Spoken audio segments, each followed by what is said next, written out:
think you lost a bet and got embarrassed. How about this guy? Yeah, how about that guy? What an idiot. Anyways, though, we all knew this team was coming up. I don't think any of us wanted to talk about it, though.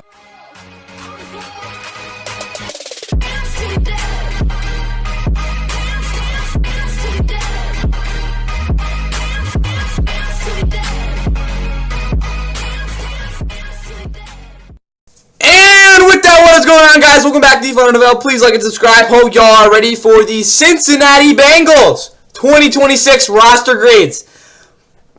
Oh, baby. Yeah. It's their time. Again, I'll tell you guys the team we have next. It's pretty ironic that they're here. Again, you saw a lot of them in the offseason short for the Bengals, which again was all about their defense. We love the Bengals defense. We'll talk about them in a while and see if they actually got better this offseason. This team's draft was kind of mid, better than last year's, I guess, but we all know where the Bengals are at. Again, we'll talk about this more when we get to the identity later. But again, this is a team that, again, after, what was it, three? Let me think about this. 2 straight 9-8 seasons, missing the playoffs. Last year, they kind of imploded after Joe Burrow decided to break his ankle in week 2, and their season obviously was really bad. I mean, if you're a Bengals fan, you all know that was a brutal season to watch, for more than one reason other than the fact that you guys sucked. But this is just a team like at some point like something's got to happen, whether it's good or bad. We'll get into things, but realistically, guys, this team really didn't do that much, at least offensively. Again, that didn't change, but again, it's just like, what's going to happen here? Anyways, though, if you have not watched previous roster grades, I do, in fact, entail you to go watch the... That was horrible grammar. Guys, just go watch the Jags one. That's the first one we did. Second timestamp. That'll give you guys everything you know about this. But as you guys know, quarterback, skill positions, and so on and so on. With that said, let's get into the Bengals quarterback position. There's really not too much to talk about here, which I guess is a good thing. But anyways, third stringer, you have Josh Johnson. This guy is actually 100. I wouldn't even be shocked if he makes the roster. Do I actually think it's going to happen? No, he'll probably get on the practice squad and get picked up by somebody. But he's literally 40 years old, guys. He's played in the XFL, I think, twice, something ridiculous like that. But obviously, this is a guy last year, like, won a game for the Commanders in that Week 18 game. I mean, like, he is a guy that can play quarterback in the NFL. I know how crazy that is at his age. Again, he's literally freaking 40 years old, guys, and he's still balling. Like, good for him, bro. Sean Clifford's also here. I hate him with a passion. Him at Penn State was, I mean, he won games, but ooh. You know, again, I think he was a Packers backup, at least for 2023, if I'm not mistaken. Maybe 2022? I don't think so. No, definitely I think it was just 2023. Joe Flacco. Joe Flacco is an enigma in the NFL. Again, I think, yeah, Aaron Rodgers is the oldest quarterback in the league, but he's second oldest. It's kind of crazy last year with how he played. He was absolutely putrid on the Browns in those 4 starts. Then he goes over to Cincinnati and he's like, yeah, I'm just going to ball out. And yeah, he went absolutely nuts. And, yeah, he ended the season with, I guess, decent numbers. But, yeah, for a backup quarterback, you know he can't move. But, you know, still has the arm strength. You know he still is going to make things happen. Still is going to turn over the ball. But, you know, Joe Flacco, the older Joe, will still get you things done. Which is, again, a good thing to have in a backup. You have a literally average age of 40. Your literal 2 backups are 40 years old. That's insane. Like, that's actually outrageous. Anyways, though, Joe Burrow is the starting quarterback for the Bengals, if you guys didn't know. Anyways, though, for Joe, again, it's really been the past 4 seasons. No, really, the past 3 seasons if we're looking at it. Again, 2023, he just kind of sucked.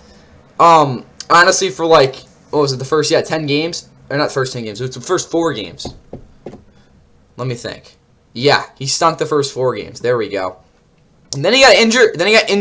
Or no, he didn't get injured. He played really well, and then he got injured. He like broke his wrist against the Ravens, and their season was kind of after that. But that team honestly wasn't even that bad. Like again, he honestly had a decent year. 2024, that was the year again. Everyone talks about his defense. He threw 43 touchdowns, which has to be a franchise record. Nearly 5,000 yards. Again, just absolutely diabolical numbers. Numbers that would win you MVP every other year except this year and probably Matthew Stafford last year. But yeah, he had absolutely ridiculous numbers. And again, like I said, in the offseason short for the Bengals this year. I would not be surprised if he broke some record this year and this team still missed the playoffs. But yeah, absolutely insane what happened there. And then again, last year in 8 games, he again broke his ankle week 2, came back. I mean, I guess he was okay. He got hot in the meaningless, last 3 games they played in. Yeah, because We can look at this again. I guess this is microcosm, but weeks. The first 2 games he played, obviously, really doesn't matter. Came back on Thanksgiving night, played really well. The Bills game was absolutely ridiculous. He played awful, and this game was, I don't even know what happened. Again, this is probably the worst game he's ever played. Then again, the last 3 weeks he stat padded, but yeah. Also, he helped out Myles Garrett with sack record, and again, I guess Myles said, I'll just get out of the division for you. So again. I'll scratch your back, you scratch mine, that sort of thing. But for Joe, it really doesn't matter. He's still an A+ quarterback. He's probably the 3rd best quarterback in the league right now, if I'm going to be completely honest. Maybe 2nd best. But yeah, again, the injuries are definitely a huge concern for me. That's why I'm not giving him an A++. But he's obviously a top 5 quarterback. Yeah, for that reason, I'm going to give him an A++. No, A+ because of the injuries. He's more injury prone than Matt Stafford, even though Matt Stafford's still injury prone. Out of the top 5 quarterbacks, he's the most injury prone. There we go. But yeah, he's still obviously an elite quarterback and top 5 in the league, and he's just that good. But still, don't get injured this year, bro. Okay, guys, let's move into the Bengals skill positions unit. I mean, we don't have to, but then we're gonna miss on some crazy stuff, so we shouldn't go into it. All right, starting running back for the Bengals is Chase Brown. We'll worry about him in a little bit. We'll start with Gary Brightwell. Of course, we're not. I don't even know who this dude is. Josh Brooks. He got 16 carries last year. Again, he was really good. Not really good. He was a red zone threat at Texas Tech. He played a little bit last year. I'm not going to lie, guys. If I noticed him on the field, I would have told you by now. Then, obviously, their backup, Samaje Perine. He, again, has been on this team multiple different times. Again, started out with the Commanders. My bad. I don't know why I said the Saints. Back in 2017, 2018. 2017, he had a big game against the Saints. That's why I'm remembering him like that. 2017, though, he was low-key a shot that year. Where was the Saints game? Yeah, bro. 117 yards. That is some ball knowledge. I can't even lie, guys. That would have been a crazy pull on stat pad. There we go. But anyways, yeah. Started his career out in Washington. Went over to the Bengals in 2019. I guess he didn't play. I'm not gonna lie, guys. I don't think I remember him even remotely until 2022. Or no, I guess 2021. But yeah, 2022, he was a really good backup there. Everyone was talking about how Joe Mixon, who probably won't play another game the rest of his career, what was going on there. Is he even gonna retire? Joe Mixon, what is going on? What the hell?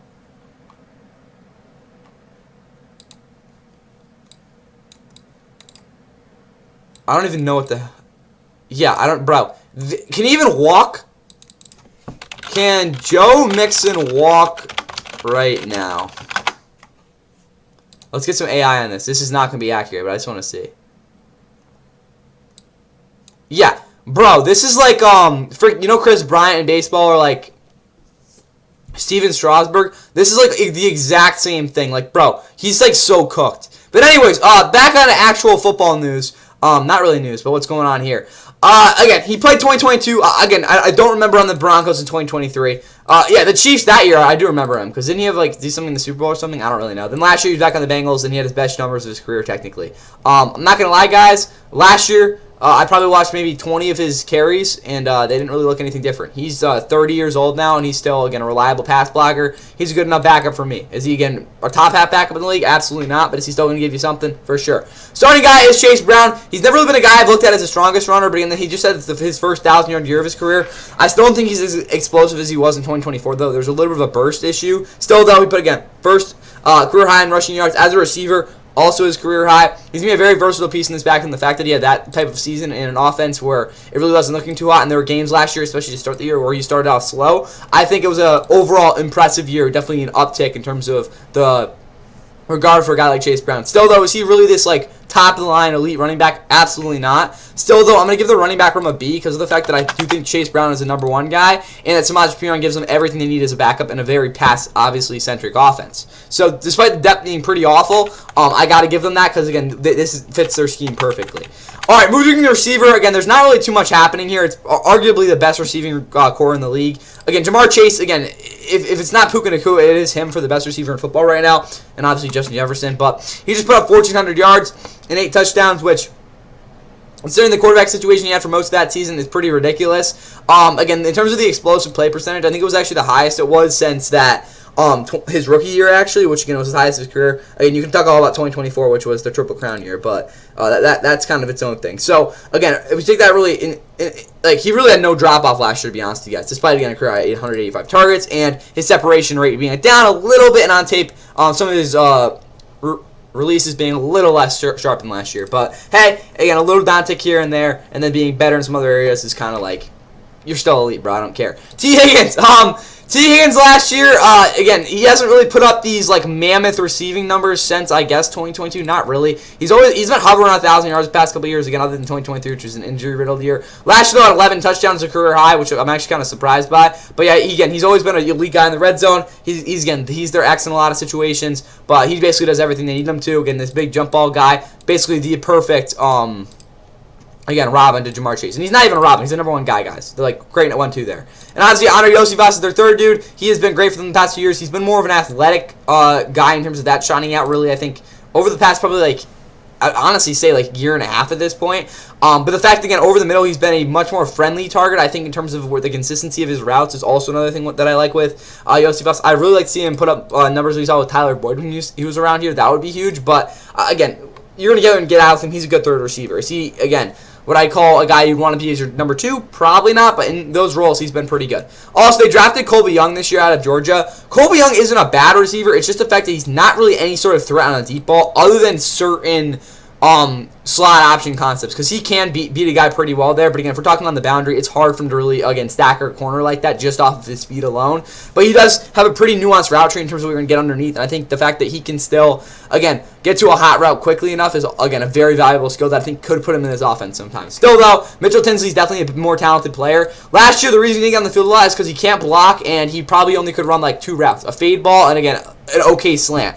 Again, if those things can kind of come to more fruition along with, I don't know, maybe an out route, there's a reason for him to get on the field. But other than that, it's kind of hard to say, like, yeah, other than putting him in the red zone. Charlie Jones, he's literally just a returner. And then the rest of these guys, I'd be shocked if, I guess, maybe Pryor make the roster. He has some experience, right? Kendrick Pryor? No, I don't even know what the hell I'm talking about. Different Pryor, my bad. And yeah, he literally had a, yeah, bro, what are you doing here, Pryor? Like, come on, bro. It's not really his fault. But anyways, Noah Thomas. No, I'm thinking Noah Brown. Anyways, the receiver, it's obviously an A+. This is like, what are we doing? That's going to be 36 points. Again, it's freaking ridiculous. It's a great receiving room. Like, cool. Tight end now.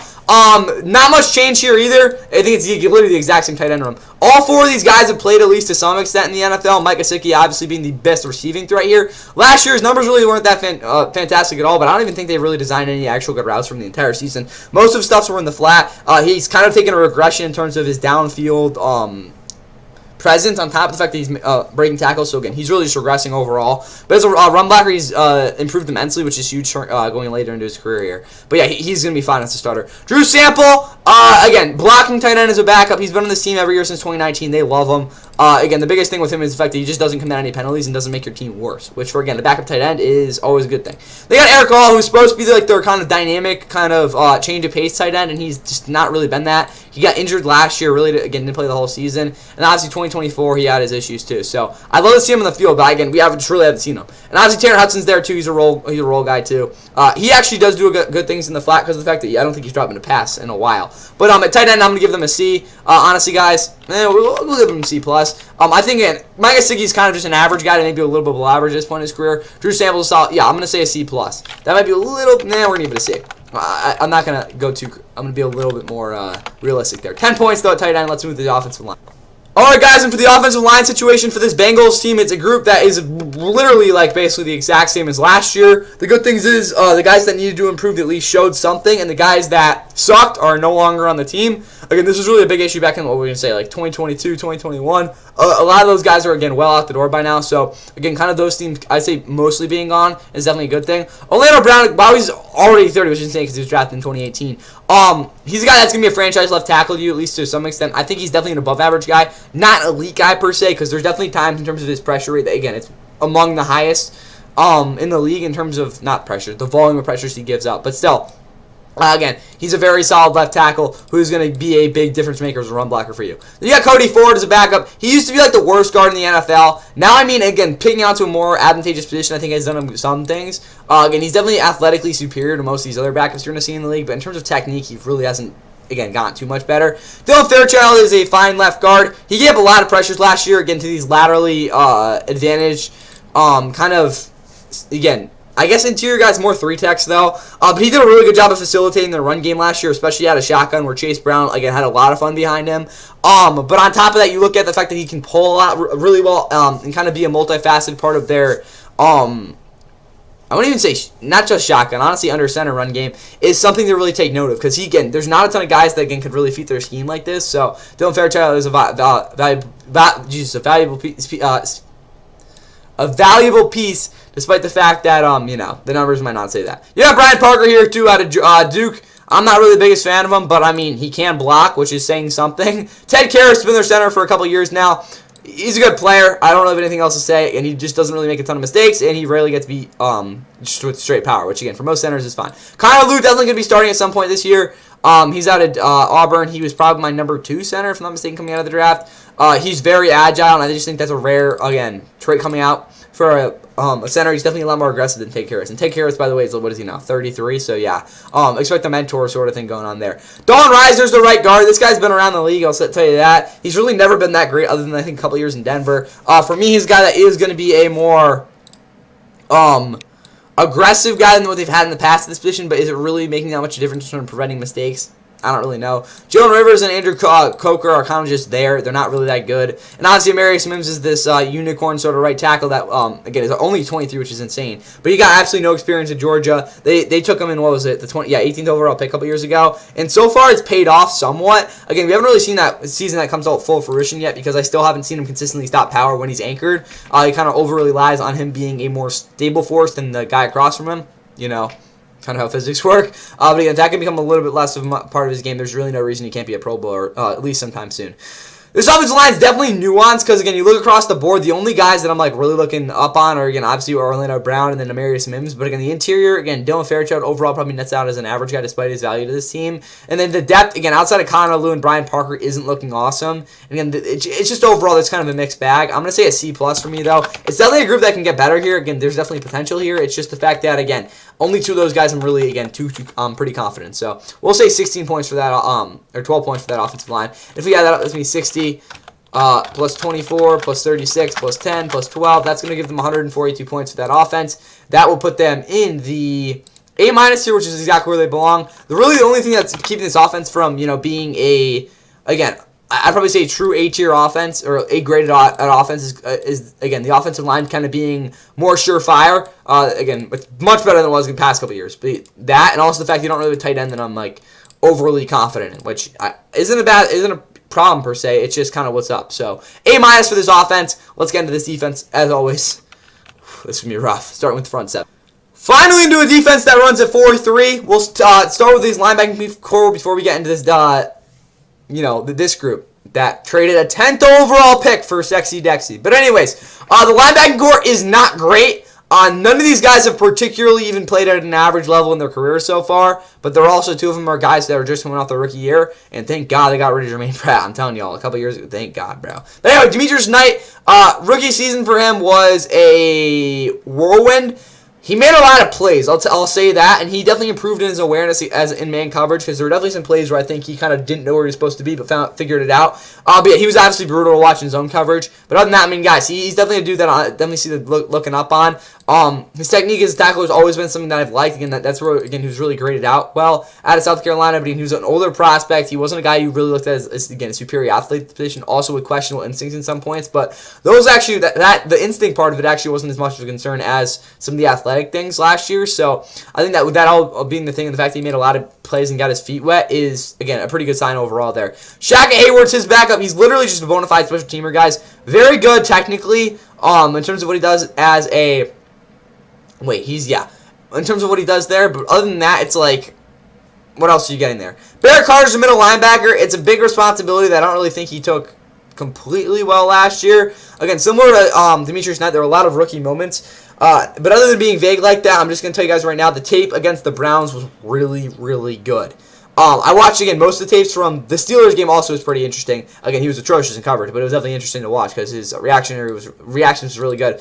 But that Browns game, they damn near didn't get any pass rush, and the fact that he still had 5 tackles and was able to consistently diagnose the quarterback's eyes was huge, and also his eye discipline is also very, very good. That's even coming out. So Barrett Carter's a guy that you should definitely be looking up on, but it's still, again, he's got it, again, had an up and down rookie season. Joe Giles Harris, another guy, special teamer. Do not have him on the field. He's been around like a bunch of different teams. He's a scrub. We know what's up with Joe Gallo-Harris, guys. And other than Oren Burks, he's about the most average linebacker you have in the league. I'd want to get more into him, but he's very boring and kind of a waste of time. Liam Anderson and the other guys are just going to be fighting out for this last spot. Or who even knows if they carry this many guys. For me, though, it's a dead average C defense linebackers here. I think that they're better than this, in my opinion. Again, just looking in terms of projections there with these two. But yeah, like just off of performance and the fact that Oren Burks is literally a dead average guy, I have to give him a C. Like, it just works too perfectly. And if we did it up, what is that going to be? 15 points, I think, yeah. And then we go into this D-line now. Again, we'll look again. It's really pass rush centric. Oh, speaking of that, I think Barrett Carter is probably a better blitzer than Demetrius Knight, pound for pound. But again, they're not going to put him in that situation. So I guess maybe you see a little bit of Oren Burks, but probably not. Again, I guess we just dive into him here. He did play for the Bengals last year. But anyways, now I'm moving to this D-line. It is a group that has a lot of guys that I'm either bullish on or, you know. But anyways, start with the interior D-line. Sexy Dexy, they traded the 10th overall pick for here.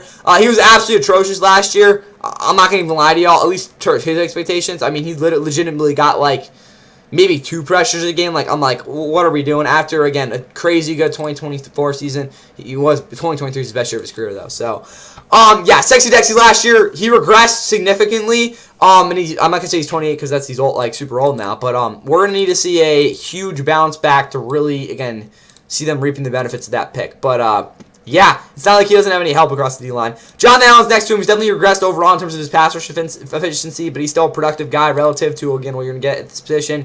I think the injury in 2024 definitely slowed him down. He's now 31, guys, and he was drafted all the way back in 2017. He's always been a very consistent guy, a speed rusher who combines a really good forklift power move to, again, shed off these blocks and also kind of a weird swipe-ish scissor move that he kind of has been using for a couple years now. But, again, very diversified, consistent guy in the interior. He'll definitely give them production. It's just, like, how much are you going to get on top of the fact that he is a bad run defender. So, with those two things in mind, it's just again, good things to factor in there. And then, again, they have a bunch of young dudes or just, like, I guess, like, sort of guys here. TJ Slane is a straight-up run defender. He had 3 sacks last year, which I just don't find possible. He's literally, like, the biggest donut of a pass rusher I've ever seen. He might have penetrated the pocket, like, twice. BJ Hill, this is a dude, though, that actually started for them last year. Really, the biggest thing with him is, though, he just gets out-leveraged too consistently. That's why they didn't really want to start him, because as bad as Dexter Lawrence was last year, he's a guy that's impossible to move.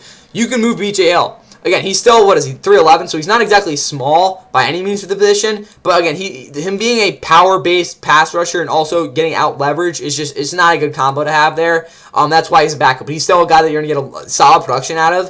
And he is a starting caliber player. It's just the fact with this defense and how, not good they are in some other places, they kind of need these premium guys to kind of, I guess, make up for some of maybe the weaknesses he had, despite the fact that he's not really that bad a player. And McKinley Jackson, Chris Jenkins Jr. have not done jack so far in their career. Anyways, though. Off the edge of Boyle Mafe, who they paid a pretty penny to bring in here, and he hasn't really had a productive season since 2023. You could say 24, it was pretty good, but he struggled to set the edge consistently, and his pass rush win rate, and I'm not using ESPN's butcher stat, I'm actually like tracking this, was absolutely atrocious in 2024. Last year, he was in a pretty big reserve role. He actually was pretty damn good, though, I'm not going to lie. They didn't put him in a lot of situations where he had to stop the run. And really, again, you look at how that D-line was filtered. Mike McDonald just completely put them in the right spot.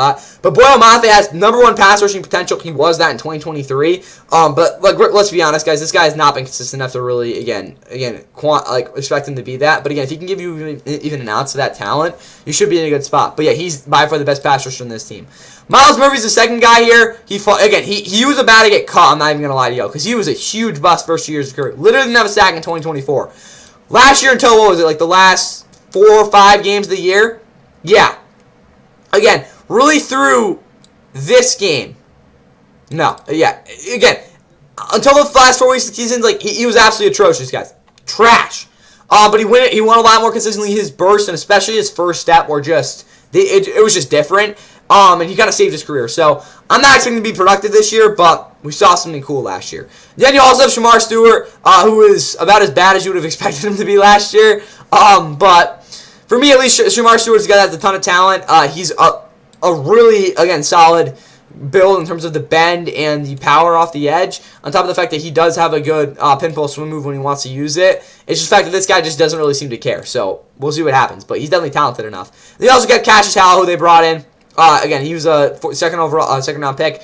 Again, he also has really, really good bend. Definitely gonna be a primary speed guy for them. But he also has a good shimmy inside counter, which we'll see how that works out. But again, he's probably, I think, their best bet off the edge right now in terms of, again, projectability. But Isaiah Foskey, Cedric Johnson, and Powell Ryland have done little to nothing in the league, so keep that in mind. And obviously, Foskey got cut by the Saints because he sucks. But anyways, the rotation's interesting. The D line is interesting. Overall, if we're talking about a net for this D line, I'm gonna give them a C plus. The pass rush is gonna get a C minus.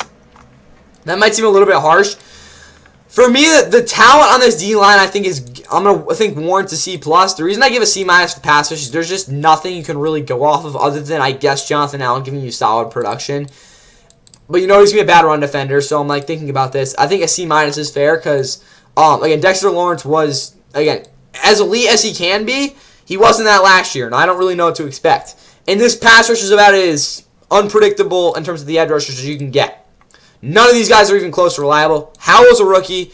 Shamar Stewart was atrocious last year. Miles Murphy has been atrocious for his entire career except 4 games. And Boyle Mafe hasn't, again, done crap in 2.5 years. So I got to give them the grades, guys. It's just such an unpredictable group there. But if we did that, that's going to be, what, 12, 16 points for the pass rush? Yeah? 12? Yeah, I think I did the math there. All right, let's get in the secondary before we see the damage for the overall defense grade. All right, guys, and for this Bengals secondary, it is not pretty. I'm just going to tell you all that right now. Cam Taylor-Britt was finally caught, thank God, because he is technically a #1 corner in terms of what he's done. What team did he even go to? The Colts. Contract. Yeah. Yeah, so you got to prove a deal. He sucks. But anyways, just like William Jackson, if you remember him. But anyways, this cornerback room is rough. Dax Hill is yet to really show himself to be a true, again, like non-nickel corner. Because when he's played on the boundary, he's gotten eaten alive. 2023, he basically was a bona fide safety. In coverage, he actually, I think, was probably the strongest year of his career. As a rookie, he kind of just, like, again, learned after Jesse Bates. He was supposed to replace him, by the way. He didn't do that in 2023. His tackle rate was pretty bad. In coverage, though, I still think it was his best year. He got injured in 2024, and thank God, because he was off to a really rough start. Last year, though, in coverage, especially again, when he played on the boundary, it just wasn't good enough. He was very consistent getting out-muscled and out-leveraged in coverage, which is just something that can't happen with him because of the fact that he is a guy that doesn't have the luxury of that being something that he can kind of have against him. So Dax Hill right now has a lot of concerns. I still don't think he's a guy you look at as a liability on the field, but he is yet to really show himself as a reliable player in the same light.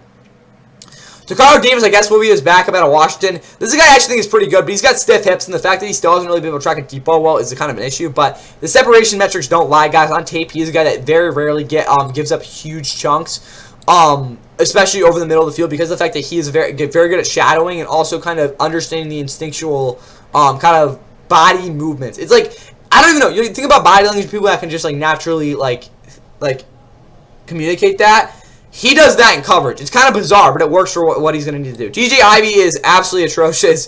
TJ Turner is probably the one guy in the secondary that is, like, I guess, giving them something. The problem with him is the fact that he is literally just a true man press. If you put him in any sort of situation where you want him to be I'm going to say, ball hawk, it's not going to end well. Still, though, while he's never really been much of effective as kind of a run defender, his coverage his coverage stats last year were there, and on tape, it was kind of hard to, again, he did well against these #1 guys. Still, though, he got targeted or cracked down for a reason. Again, he was really, going against the #1 guys. He proved himself pretty well last year. I'd like to see him, though, play have an overall great year, and if that can happen, then we get a decent contract. Josh Newton's here, too. And then, again, Jalen Davis, I guess, will be their nickel backer, and you also Jasir Taylor. But for Jalen Davis, the biggest thing to see with him is if he can, effectively kind of gap up in certain situations. Because, again, if the run fits aren't there, there's really no reason to put him on the field. As y'all know, other than DJ Turner, there's really not a guy in here that I really even, slightly confident in. This cornerback room, for me, is a D+. You have a guy that I think is a true starter, and then a bunch of, oof. So it's just not, it's not a really great situation to be in. Again, I might be a little harsh because DJ Turner was legit last year, but again, this defense still sucked. Like, come on. And then again, for safety here, Jordan Battle's a guy that I think I could probably consider a starter at this point in his career. He had 4 picks, of course, last year, but the biggest thing was the fact that his instinctual progression was definitely there. A lot of times you saw kind of an adjustment made at the line of scrimmage. You saw him lean to the side where the play ended up going. Those sort of kind of anticipative qualities or things that, at least with him at safety, you're going to get a lot of good things out of. So, again, that was huge. Kyle Duggar, again, I have no idea what happened to him. He kind of just blew up after, like, last preseason or whenever he got cut. At this point, he's just going to be kind of, I guess, a good role player. Elijah Anthony, love that play from the Chiefs game in 2024. Then we also have Brian Cook, who is a good rangy free safety. He's been around a while. Again, he played for the Chiefs for 4 years. Turned into actually a pretty damn good starter for them.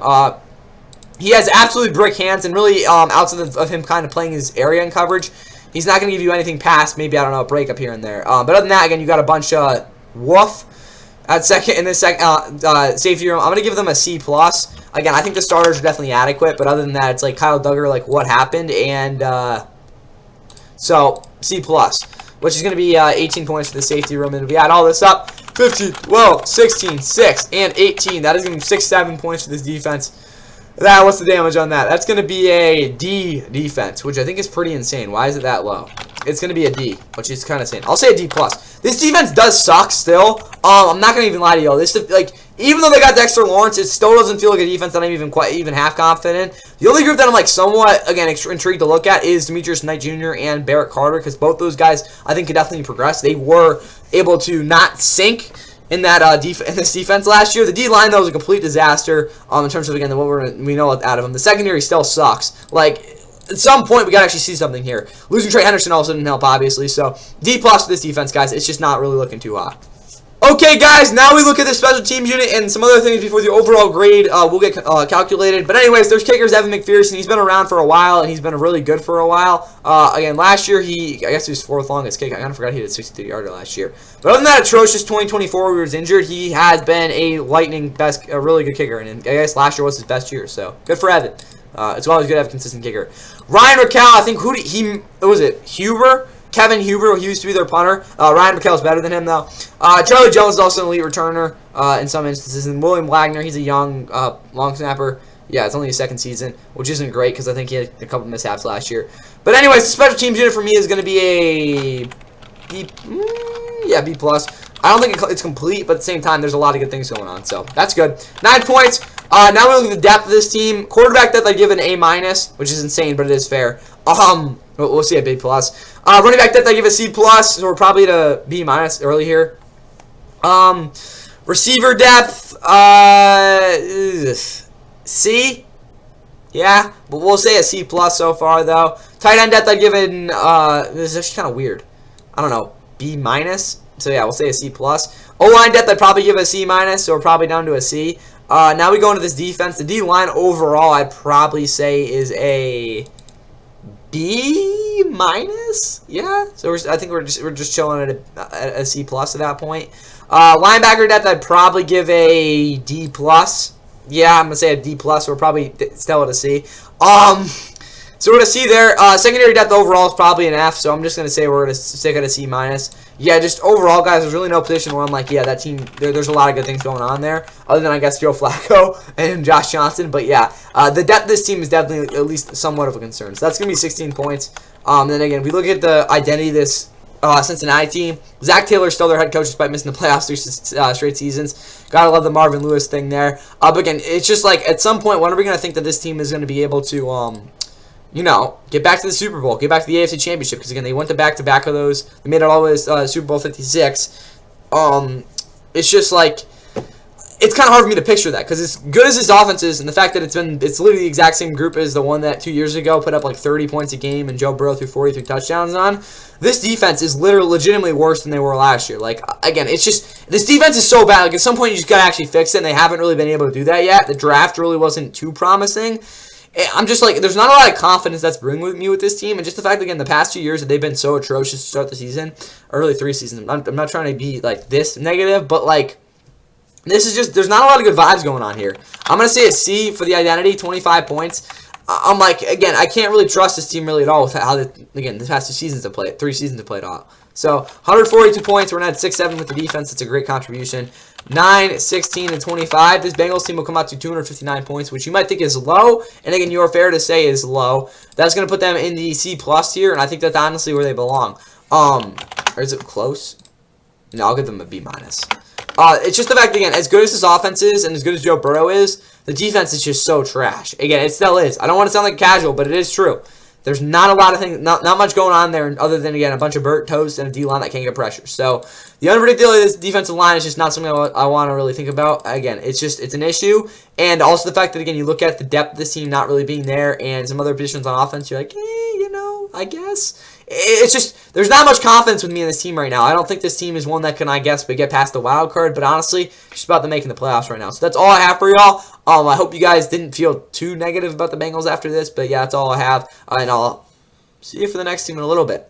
One that definitely exposed this defense. Howard left side, to the 10, to the 5. Game over.